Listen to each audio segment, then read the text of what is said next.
Newtown was once a sleepy town. Like most places nearby, its economy was in bad shape and people were forced to look for work further away. But a huge oil and gas boom in recent months has transformed Newtown into a bustling community. At the centre of it all is the Native American Fort Berthold reservation.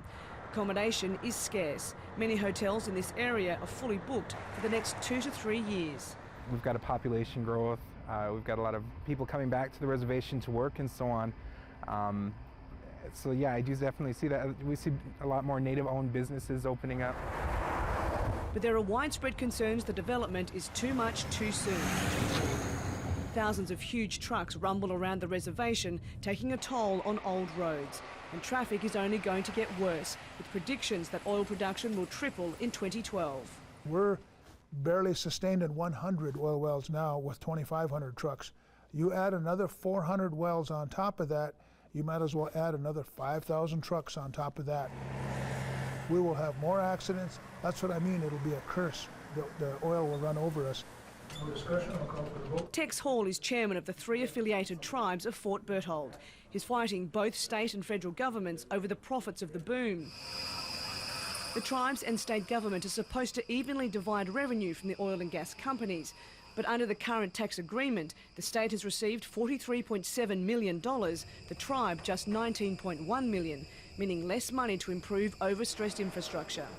Well, there is some tension and disagreement between and within the 3 tribes living on Fort Berthold. There is another group fighting to be heard in this oil debate. Many are concerned about the short and long-term effects on the environment. The main way of extracting oil here is through hydraulic fracturing, where water and chemicals are blasted into rocks underground to allow gas to escape, a controversial method which is currently exempted from federal regulations. Some are concerned it will lead to drinking wells being contaminated and chemicals seeping into the soil. I'm really worried that with our expectancy to triple this summer, there's not going to be regulation on what's happening with the water. And not only that, our air, we don't have the pipelines in place yet for the natural gas. But few seem willing to wait. Stories quickly circulate about residents being approached by oil and gas representatives offering to buy their land. Oil never sleeps. It comes at you 24/7. Take your time, get it right, ask people that know, and don't sign when oil companies to come and say, sign this, and especially when they open up that paper and give you a pen and tell you where to sign. That's moving too fast.